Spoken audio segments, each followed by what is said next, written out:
Welcome to fabulous chef. இன்றைக்கி நம்ம வீடியோவில் ஒரு டேஸ்டியான தக்காளி ரசம் எப்படி வைக்கிறதுன்னு பார்க்கலாம். நீங்கள் நம்ம சேனலுக்கு புதுசாக இருந்தால் சப்ஸ்கிரைப் பட்டன் கிளிக் பண்ண மறந்துடாதீங்க. வாங்க வீடியோக்குள்ளே போகலாம். தேவையான பொருட்கள்: மிளகு 1 டீஸ்பூன், ஜீரகம் 2 டீஸ்பூன் எடுத்துக்கோங்க, ஒரு 2 வரமிளகாயை கிள்ளி வச்சுக்கோங்க, ஒரு 10 சின்ன வெங்காயம் எடுத்துக்கோங்க, ஒரு 10 வெள்ளைப்பூண்டு எடுத்துக்கலாம், ஒரு 3 பெரிய சைஸ் ஆப்பிள் தக்காளி எடுத்துக்கோங்க.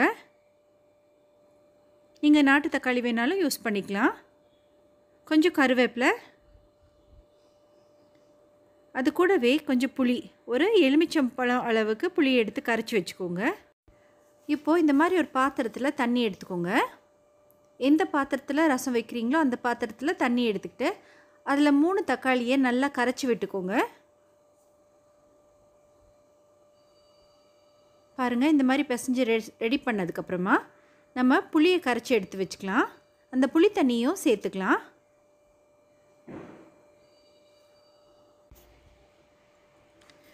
இப்போது அது கூடவே தேவையான அளவு உப்பு சேர்த்துக்கலாம். நான் இன்றைக்கி 1 டீஸ்பூன் அளவு உப்பு சேர்த்துக்கிறேன். இப்போது நம்ம எடுத்து வச்சுருக்கிற வெங்காயம் பூண்டு ரெண்டையுமே அம்மியில் தட்டி வச்சுக்கோங்க. பாருங்கள், இந்த மாதிரி 1-2 தட்டி வச்சுக்கணும். இப்போ ஒரு மிக்ஸி ஜார் எடுத்துக்கோங்க.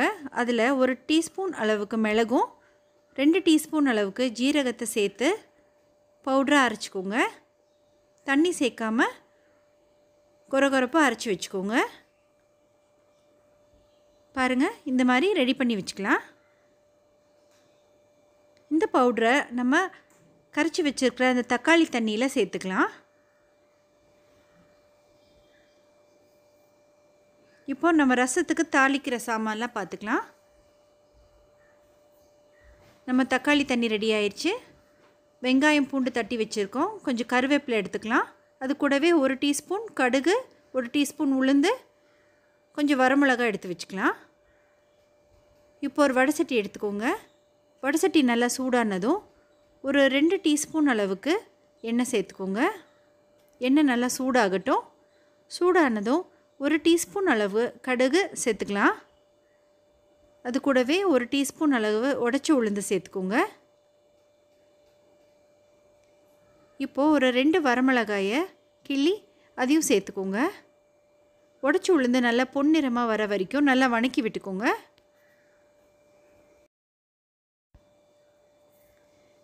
இப்போது நம்ம தட்டி எடுத்து வச்சுருக்கிற அந்த வெங்காயத்தையும் பூண்டையும் சேர்த்துக்கலாம்.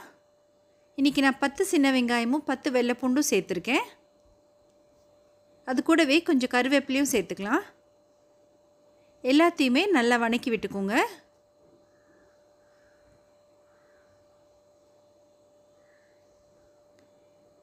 இப்போது இது கூட ஒரு 1/2 டீஸ்பூன் அளவுக்கு மஞ்சள் தூள் சேர்த்துக்கலாம். அது கூடவே ஒரு 1/4 டீஸ்பூன் அளவுக்கு பெருங்காயத்தூள் சேர்த்துக்கலாம்.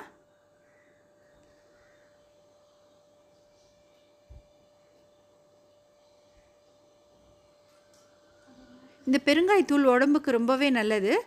கேஸ் ட்ரபிள் இல்லாட்டி அஜீரணத்துக்கெல்லாம் கூட ரொம்பவே ஹெல்ப்ஃபுல்லாக இருக்குங்க.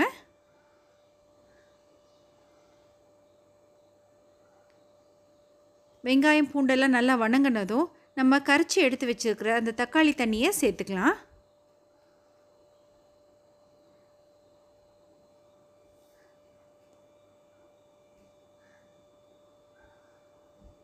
எல்லாத்தையுமே நல்லா மிக்ஸ் பண்ணி விட்டுக்கோங்க.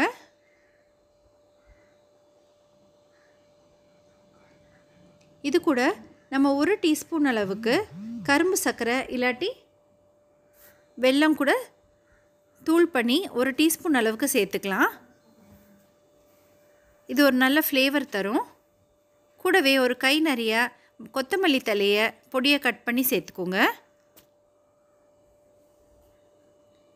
இப்போ நம்ம உப்பு புளி எல்லாம் கரெக்டாக இருக்கான்னு தண்ணியிலே செக் பண்ணிக்கோங்க. ரொம்ப கொதிக்கக்கூடாது. நுர கட்டி வந்ததுமே இந்த ரசத்தை நம்ம ஆஃப் பண்ணிடலாம். அவ்வளோதான் ஃப்ரெண்ட்ஸ், நம்மளோட சூப்பரான தக்காளி ரசம் ரெடி ஆயிடுச்சு. கண்டிப்பாக இதை ட்ரை பண்ணி பாருங்கள். இது உடம்புக்கும் ரொம்பவே நல்லது. உங்களுக்கு இந்த ரெசிபி பிடிச்சிருந்தா லைக் பண்ணுங்கள், கமெண்ட் பண்ணுங்கள், கண்டிப்பாக சப்ஸ்கிரைப் பண்ணுங்கள்.